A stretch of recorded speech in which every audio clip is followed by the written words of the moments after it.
Good morning students, this is PK sir, your chemistry sir, welcoming you to the second part of exercise solution of chapter 5 NCERT science class 10th का, और ये है part number 2। इससे पहले हम इसी series में या इसी एक्सरसाइज सॉल्यूशन का जो पार्ट था उसमें पार्ट 1 में इन टेक्स्ट क्वेश्चंस के बारे में डिस्कस कर चुके हैं। So right now this is the beginning, the starting of second part. Now directly come to the question number 1 on page number 91। ठीक है, इससे पहले जो पार्ट 1 है उसको देखने के लिए आप आई बटन पे क्लिक करके देख सकते हैं। See, so let's start the page number 91, question number 1।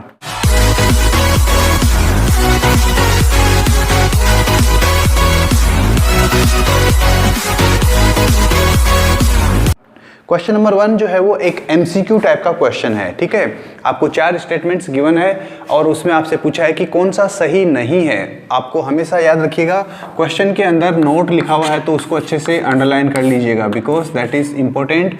Sometime कभी कभी ये होता है कि जब हम क्वेश्चन को रीड करते हैं तो ऐसे जो क्वेश्चन होते हैं उनमें हमें गलती के चांसेस होते हैं। तो यहाँ पे नोट की बात कर रहा है, यानी कि कौन सा स्टेटमेंट गलत है। कब गलत होता है? जब हम किसी पर्टिकुलर पीरियड में, पर्टिकुलर ग्रुप पीरियड में लेफ्ट टू राइट मूव करते हैं तब। पहला स्टेटमेंट क्या दिया हुआ है इसमें?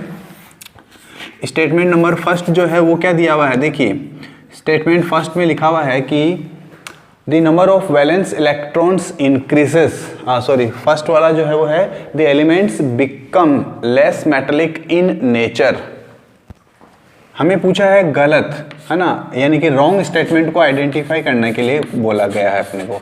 तो फर्स्ट स्टेटमेंट तो सही है, यानी उसमें तो कोई गलती नहीं है। The number of valence electrons increases, number of valence electron increase करता है किसमें? जब हम किसी पर्टिकुलर पीरियड में from left to right side move करते हैं। That is also correct. The atom loss their electrons more easily.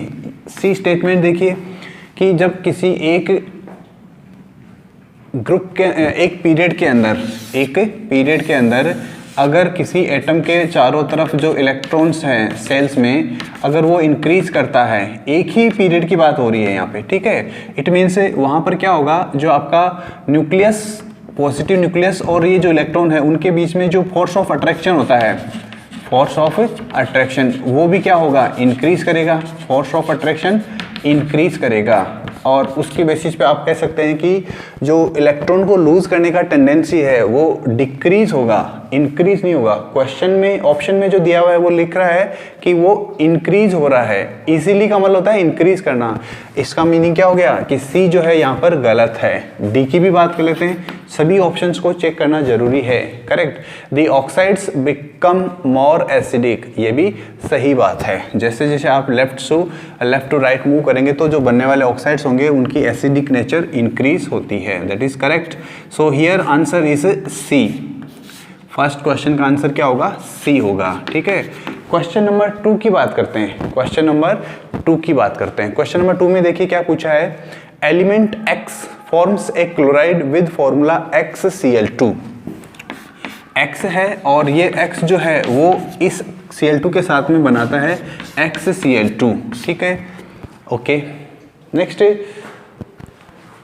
Forms a chloride with formula Xl2 which is a solid with high melting point. ये जो नया compound बना है इसके बारे में इंफॉर्मेशन दिया हुआ है कि ये सॉलिड है and it's melting point is high.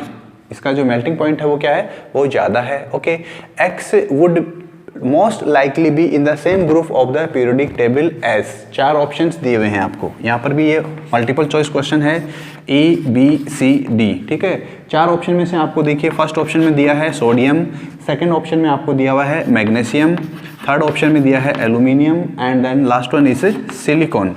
Question ये है कि ये X जो है इन चारों में से किसके साथ रिसेम्बलेंस शो करता है। करेक्ट। यहाँ पर आपको हमेशा याद रखना है कि ये जो चार्ज होता है वो इसके ऊपर जाता है, यानी कि ये 2 टाइप का बाईवेलेंट कोई एलिमेंट होगा। ये X कैसा होना चाहिए, कोई बाईवेलेंट होना चाहिए। क्यों?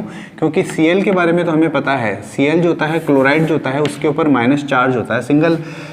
ये सिंगल है, इसके ऊपर जरूर पॉजिटिव 2 चार्ज होगा, तभी यहाँ पे ये 2 आया है। इसका मीनिंग इनमें से कौन से एलिमेंट ऐसा है जिसका वैलेंसी +2 होता है। सो here answer is magnesium. Question number 2 हो गया। नेक्स्ट देखिए इसके बाद क्वेश्चन नंबर 3। क्वेश्चन नंबर 3 में क्या पूछा है, which element has which element has, first option the two shells both of which are completely filled with electrons, यानी कि ऐसा एलिमेंट पूछा है जिसके पास दो शेल हो और दोनों के दोनों कंप्लीटली फिल्ड हो इलेक्ट्रॉन से। उस एलिमेंट का आपको क्या बताना है, नाम बताना है। तो देखिए पहले ट्राई करके देखते हैं कौन सा वाला वो हो सकता है। ये है आपका न्यूक्लियस, और इस न्यूक्लियस के चारों ओर आपके पास फर्स्ट जो शेल है उसमें 2 इलेक्ट्रॉन हो सकता है मैक्सिमम। फिर इसके बाद में सेकेंड शेल, और इसकी मैक्सिमम कैपेसिटी कितनी होती है, 8 इलेक्ट्रॉन। 1 2 3 4 5 6 7 और ये 8, टोटल 8 इलेक्ट्रॉन हो गया इसमें आउटर शेल में, यानी n = 1 फर्स्ट हो गया, और ये है n = 2। टोटल इलेक्ट्रॉन काउंट कर लीजिए, total number of electron is equal to 10 electron.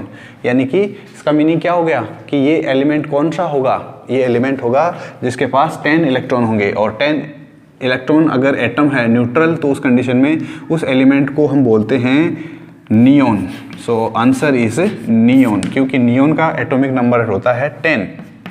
Neon के लिए Z की वैल्यू 10 होती है, और उसके लिए नंबर ऑफ प्रोटॉन भी 10 होता है, और उसके लिए नंबर ऑफ इलेक्ट्रॉन भी 10 होता है। ये तीनों ही चीज़ें क्या होती है, सेम होती है। सो here answer is for a part neon. Next question number 3 का बी पार्ट। क्वेश्चन में पूछा है कि द इलेक्ट्रॉनिक कॉन्फ़िगरेशन इज 282।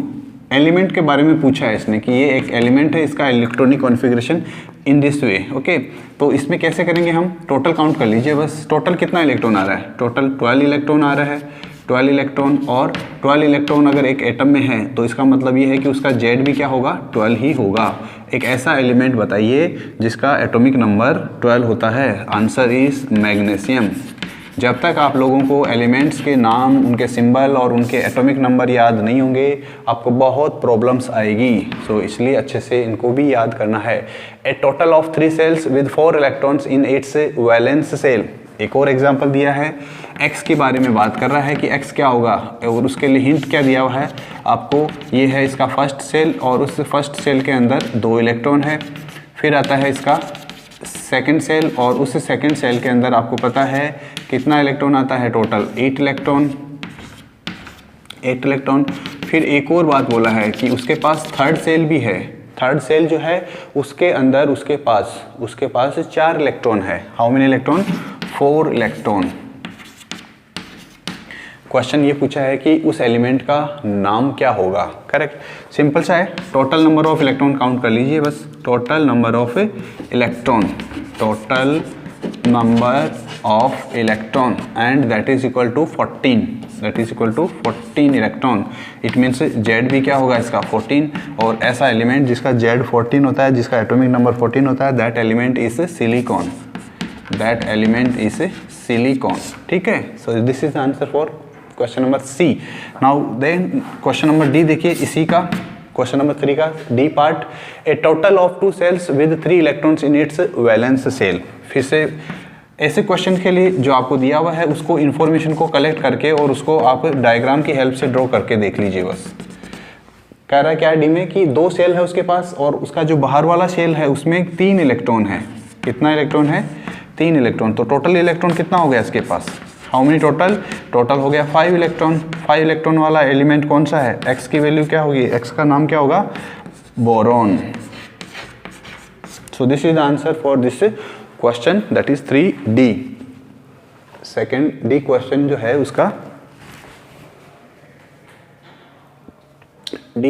है उसका आंसर क्या हो जाएगा, बोरॉन। नेक्स्ट ई क्वेश्चन और दिया हुआ है, एक और पार्ट है इसी का क्वेश्चन का, उसको भी हम देख लेते हैं। ई में देखिए क्या पूछा आपसे, twice as many electrons in its second shell as in its first shell. अब बड़ा अच्छा क्वेश्चन है, इंटेलिजेंट क्वेश्चन है। ठीक है, बोलता है कि फर्स्ट सेल में जितने इलेक्ट्रॉन है उसका ट्वाइस का मतलब है दुगुना, डबल, इतना इलेक्ट्रॉन है उसके सेकंड सेल में या वैलेंस सेल में। Twice as many electrons in its second shell as in its first shell. तो फर्स्ट सेल में जितना इलेक्ट्रॉन है उसका डबल जो है वो क्या होगा उसके सॉरी उसके सेकंड शेल में होगा, ठीक है। तो सेकंड शेल में डबल होगा, यानी फर्स्ट शेल में 2 इलेक्ट्रॉन है तो सेकंड शेल में कितना इलेक्ट्रॉन होगा, डबल, यानी कि 4। टोटल इलेक्ट्रॉन कितना बन गया, total electron is equal to 6 electron and Z भी क्या हो जाएगा 6, और जेड 6 जिसका होता है उसको हम बोलते हैं carbon, that is called carbon. कोई डाउट नहीं होना चाहिए। क्वेश्चन नंबर 4 देखिए, question number 4, what property do all, 4 का भी ए पार्ट, 4 में जो है आपको 2 पार्ट गिवन है, क्वेश्चन नंबर 4 और 4 का ए पार्ट।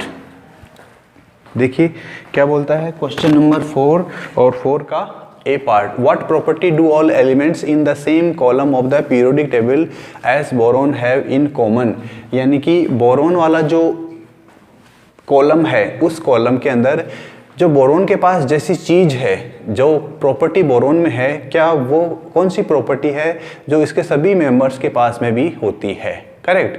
तो इसका मतलब ये है कि आपको पहले बोरोन के बारे में पता होना चाहिए, बोरोन के बारे में पता होना चाहिए। तो देखिए बोरोन की बात करें, बोरोन का एटॉमिक नंबर होता है 5 और इसका जब इलेक्ट्रॉनिक कॉन्फ़िगरेशन लिखते हैं तो वो आता है 2 3, और ये 3 क्या है, इसका एक आउटर मोस्ट शेल में नंबर ऑफ इलेक्ट्रॉन्स का नंबर है, इसको हम वैलेंस इलेक्ट्रॉन भी बोल सकते हैं। एक ग्रुप के सभी मेंबर्स के पास में ये वैलेंस जो है वो 3 होता है, तो आपको याद रखना होगा valence electron is equal to 3, किसके लिए, सभी मेंबर्स के लिए। कौन से ग्रुप के लिए, बोरोन वाले ग्रुप के लिए, ठीक है। याद रह जाएगा कि इस सेम कॉलम में या सेम ग्रुप के अंदर जितने भी जो एलिमेंट्स होंगे बोरोन के अलावा, उन सभी के पास में भी क्या होगा, 3 इलेक्ट्रॉन होगा उनका वैलेंस सेल में। उम्मीद है ये क्वेश्चन आपको समझ में आया होगा।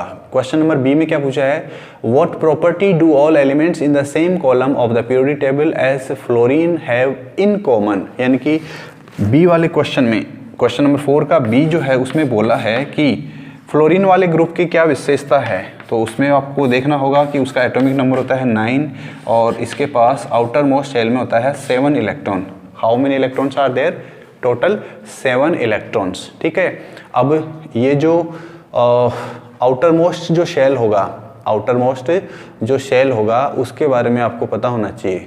क्वेश्चन क्या पूछा है पहले एक बार दोबारा से देखिए, what property do all elements in the same column of the periodic table as fluorine have in common, यानी कि फ्लोरीन के साथ में जो अदर एलिमेंट्स हैं उनके साथ में क्या कॉमन चीज होगी।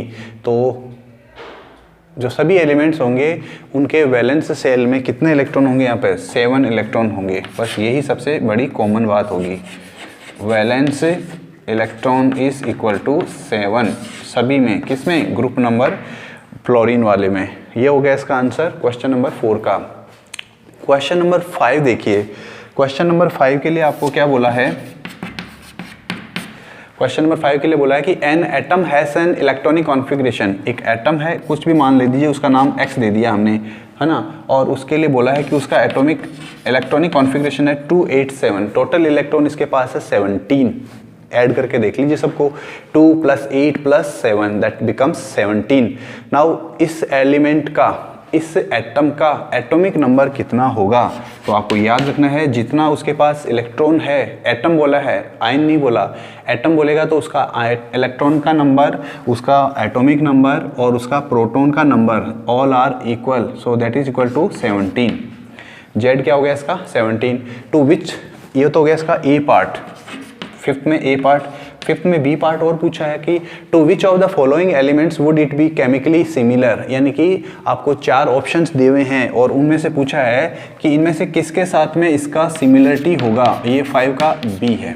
क्या बोला है, कौन कौन से हैं, नाइट्रोजन दिया है, नाइट्रोजन के ब्रैकेट में 7 लिखा है, फ्लोराइन है, फ्लोराइन के ब्रैकेट में 9 लिखा है, नेक्स्ट है आपके पास फॉस्फोरस है, फॉस्फोरस के ब्रैकेट में 15 लिखा है, एंड देन आर्गॉन, आर्गॉन के ब्रैकेट में 18 लिखा है, ऐसा कुछ लिखा हुआ है। बोल रहा है कि इनमें से कौन सा एलिमेंट होगा जिसके साथ ये क्लोराइन जो है वो सिमिलरिटी शो करेगा। क्लोराइन के आउटर मोस्ट शेल में 7 इलेक्ट्रॉन्स हैं, अगर आप इस फ्लोराइन को चेक करके देखते हैं तो यहाँ पर भी ऐसा ही आता है, आउटर मोस्ट में सेल 7 इलेक्ट्रॉन्स आते हैं, तो इसका आंसर क्या हो गया फ्लोराइन। यानी फ्लोराइन वो एलिमेंट है जिसके आउटर मोस्ट सेल में उतने ही इलेक्ट्रॉन होंगे जितने आपके क्लोराइन के अंदर प्रेजेंट हैं। इसके बाद में देखिए next question, that is question number 6। Okay, question number 6 देखिए इसके बाद में, the position of 3 elements A B C in the periodic table are shown below. 3 elements की बात कर रहा है, A B and C, correct, और पीरियोडिक टेबल के अंदर उनकी पोजीशन की बात कर रहा है, ठीक है, ग्रुप 16 एंड ग्रुप 17। तो इनमें से ग्रुप 16 और 17 में ए आता है, ए बी सी, करेक्ट। अब ग्रुप 16 एंड ग्रुप 17, क्वेश्चन क्या है, एलिमेंट ए क्या होगा, एलिमेंट ए क्या होगा, एलिमेंट ए मेटल होगा या नॉन मेटल होगा। तो 6 का ए पार्ट देखिए, 6 का ए पार्ट, उसमें आपसे पूछा क्या है, ए में पूछा आपसे कि ए मेटल होगा या नॉन मेटल। सो आंसर होगा A is a non metal, A is a non metal. फिर नेक्स्ट क्वेश्चन पूछा आपसे स्मॉल बी वाला कि सी जो होगा वो ज़्यादा रिएक्टिव होगा या कम रिएक्टिव होगा ए के कंपेरिजन में, ए के कंपेरिजन में। तो ध्यान रखिएगा C is less reactive, C is less reactive, C is less reactive than A से कम रिएक्टिव होगा। 6 नेक्स्ट पार्ट देखिए, सी पार्ट क्या पूछा है, सी पार्ट में पूछा है कि सी और बी में से, सी और बी में से कंपैरिजन करके बताना है कि बड़ा या छोटा कौन होगा, ठीक है। तो सी जो होगा वो बी से छोटा होगा, सी क्या होगा, छोटा होगा, या आप ऐसे भी बोल सकते हैं कि B is bigger than, B is bigger than C, bigger than C, C से बड़ा होगा बी, करेक्ट। नेक्स्ट डी में आपसे क्या पूछा है कि which type of ion, cation और anion will be formed by element A. Element A किस टाइप का आयन बनाएगा, कैटायन बनाएगा या एनायन बनाएगा। तो एक्चुअली ए क्या है, एक नॉन मेटल है, ए क्या है, नॉन मेटल है, और नॉन मेटल्स जो होते हैं उनकी प्रॉपर्टी होती है वो इलेक्ट्रॉन को गेन करते हैं, और जब इलेक्ट्रॉन गेन करते हैं तो उसमें जो आयन बनता है उसको हम बोलते हैं anion. So this was question number 6। Come to the question number 7। Nitrogen की बात कर रहा है, nitrogen and phosphorus belong to group 15 of the periodic table. हमें भी पता है ये बात हो कि नाइट्रोजन जो है वो ग्रुप नंबर 15 का मेंबर है, ग्रुप नंबर 15 का मेंबर है। अब क्वेश्चन ये पूछा है कि right the electronic configuration of these 2 elements. कोई दिक्कत नहीं, हम लिख देंगे, हमारे लिए बड़ी बात नहीं है। 2 5 2 8 और ये हो गया 5, ये हो गया इनका इलेक्ट्रॉनिक कॉन्फ़िगरेशन। फिर पूछा है कि which of these will be more electronegative, why, means इनमें से इलेक्ट्रोनेगेटिव ज़्यादा कौन सा होगा, इनमें से ज़्यादा इलेक्ट्रोनेगेटिव कौन सा होगा और क्यों होगा। तो आपको याद रखना है, आपको याद रखना है कि इन ए पीरियड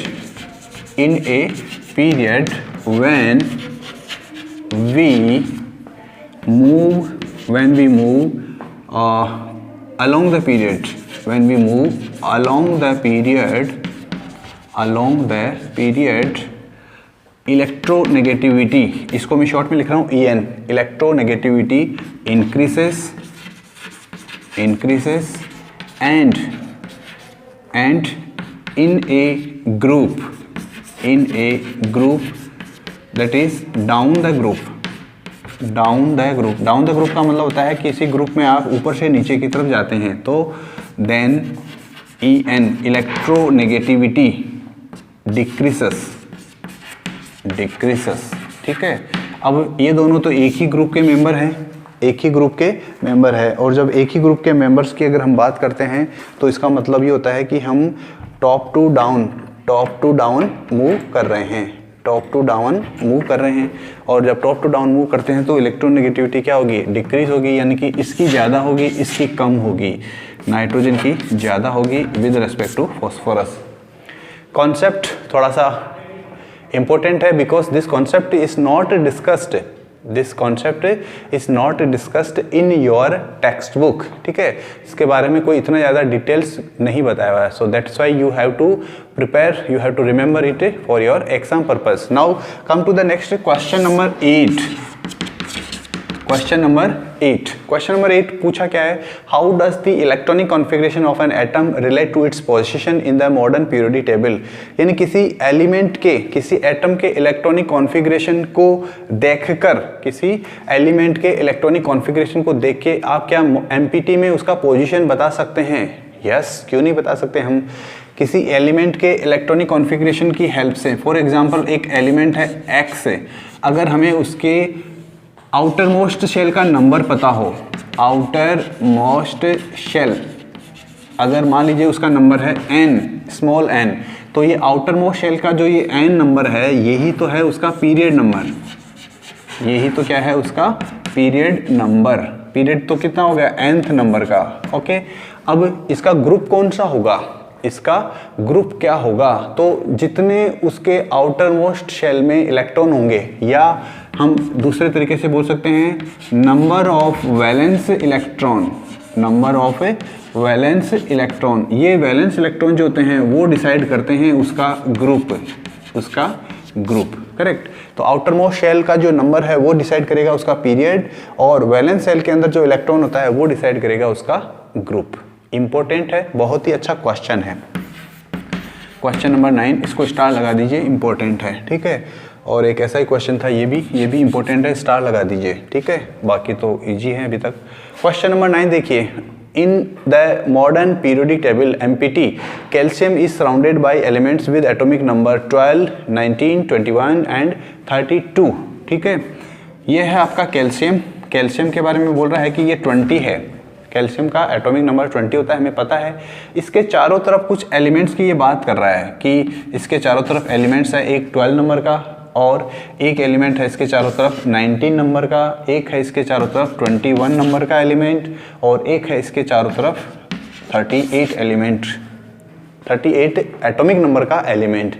बोलता है कि इनमें से कौन सा एलिमेंट ऐसा होगा इन चारों में से, करेक्ट, इसके चारों तरफ ये हैं,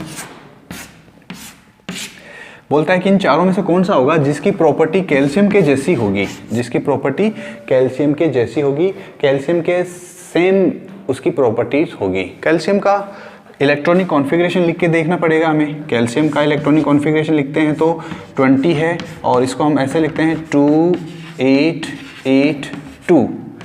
किसी भी एक ऑर्बिटल के अंदर मैक्सिमम इलेक्ट्रॉन जो है, नंबर ऑफ मैक्सिमम इलेक्ट्रॉन जो होता है वो होता है 2n², लेकिन ऑक्टेट के पर्पज से इलेक्ट्रॉन्स जो होते हैं वो अकोमोडेट कितना करना चाहेगा, 8 इलेक्ट्रॉन। तो इसलिए 2882, यहाँ पर आउटर मोस्ट शेल में 2 इलेक्ट्रॉन आ रहा है। आउटर मोस्ट शेल में कितना इलेक्ट्रॉन आ रहा है, 2 इलेक्ट्रॉन आ रहा है। इनमें से कौन सा इलेक्ट्रॉन, कौन सा एलिमेंट होगा जिसके आउटर मोस्ट शेल में 2 इलेक्ट्रॉन आएंगे। तो x मान लेते हैं, इसको हमने x नाम दे दिया, और इसकी चेक करके देखते हैं कि इसका इलेक्ट्रॉनिक कॉन्फ़िगरेशन कैसे लिखते हैं। 282, यानी इसके आउटर मोस्ट शेल में 2 इलेक्ट्रॉन आ रहा है। इसका मीनिंग ये हो गया कि ये जो x = 12 वाला एलिमेंट है जिसका एटॉमिक नंबर 12 है, that will resemble calcium, calcium के जैसा ही ये होगा। ठीक है, तो ये आपको अच्छे से याद रखना है। जस्ट आपको इलेक्ट्रॉनिक कॉन्फ़िगरेशन जो है उसी को कंपैरिजन करना है। करेक्ट। नेक्स्ट आता है compare and contrast the arrangement of elements in Mendeleev's periodic table and modern periodic table, यानी कि दोनों के ऊपर आपको कंपैरिजन करने के लिए बोला है। तो जब कंपैरिजन की बात आएगी तो हम उस कंपैरिजन में आपको क्या करेंगे, दो क्वेश्चन नंबर कौन सा है, ये क्वेश्चन नंबर 10। क्वेश्चन नंबर 10 आपको लिखना है, एक तरफ Mendeleev's periodic table, Mendeleev's PT बोले तो पीरियोडिक टेबल, और दूसरी साइड में आपको लिखना है empty, that is modern periodic table. और बस इन दोनों में डिफरेंस बताना है ऐसे करके, first difference, second difference, third difference. अगर फर्स्ट डिफरेंस की बात करें तो मेंडलीव्स की जो पीरियोडिक टेबल है उसका बेसिस क्या था, याद करो वो दिन जब आप लोगों को मैंने मेंडलीव का पीरियोडिक टेबल बताया था, और उसमें मैंने बताया था आपको कि it is based on atomic mass, this is based on atomic mass. और इसके बारे में अगर आप बात करेंगे तो ये होगा it is based on atomic number, ये हो गया इसका आंसर। नेक्स्ट दूसरा पॉइंट, एलिमेंट्स जो होते हैं, अगर आप ग्रुप की बात करें तो यहाँ पर मेंडलीव की पीरियोडिक टेबल के अंदर 8 ग्रुप्स थे। How many groups were there in Mendeleev periodic table? 8 groups. लेकिन हमारा जो मॉडर्न पीरियोडिक टेबल है उसके अंदर हमें पता है 18 ग्रुप्स हैं। How many groups are there? 18 groups are present. ठीक है, नेक्स्ट मेंडलीव की जो पीरियोडिक टेबल थी उसके अंदर जो ग्रुप्स थे उनको ए और बी में डिवाइड किया हुआ है। किस में किया हुआ है? ए एंड बी, ये सब डिवीजन है ग्रुप्स का, करेक्ट। लेकिन ऐसा वहाँ पर कुछ नहीं था। ठीक है, ऐसा कुछ नहीं था। प्लस यहाँ पर आपके पास अगर बात करें हम तो ये जो है इसमें ए और बी का कॉम्बिनेशन नहीं है, नॉट प्रेजेंट। यहाँ पर है, यहाँ नहीं है। नेक्स्ट बात करें, यहाँ पर नोबल गैसेज के बारे में कोई बात नहीं की इसने। नोबल गैसेज मेंडलीव की पीरियोडिक टेबल में नोबल गैसेज की कोई बात नहीं की, no discussion, not at all.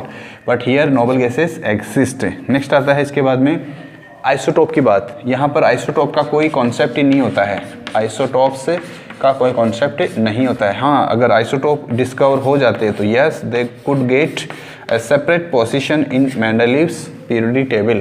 So these are the answers for this question. ठीक है, उम्मीद है आप लोगों को ये बातें समझ में आई होगी। ठीक है, क्वेश्चन नंबर 10 आप लोगों को अच्छे से समझ में आया होगा। ऐसे क्वेश्चंस जनरली आजकल वैसे नहीं पूछे जाते हैं, लेकिन फिर भी आप लोगों को इसके लिए तैयार रहना है, फिर भी आप लोगों को इस टाइप के क्वेश्चंस के लिए तैयार रखना होता है। ठीक है, आजकल क्वेश्चंस जो है उनका जो क्राइटेरिया है वो थोड़ा सा चेंज हो गया है। ओके, रीजनिंग, लॉजिकल और जो आपकी थिंकिंग कैपेसिटी को डेवलप करता है, आपको सोचने पे मजबूर करता है, ऐसे क्वेश्चंस पूछे जाते हैं। ठीक है, तो फिर भी सीबीएसई इज़ अनप्रिडिक्टेबल और आप लोगों को भी ये याद रखना है because first time you are going to appear in board exams. So my best wishes for you for the coming board exams from chemistry part. Okay, now in coming classes we will be discussing about the physics and bio classes of NCERT science of class 10th. ठीक है, so right now this is the end of the class for today. Meeting you in the next chapter of your NCERT science. Till then, take care, keep yourself safe and bye bye.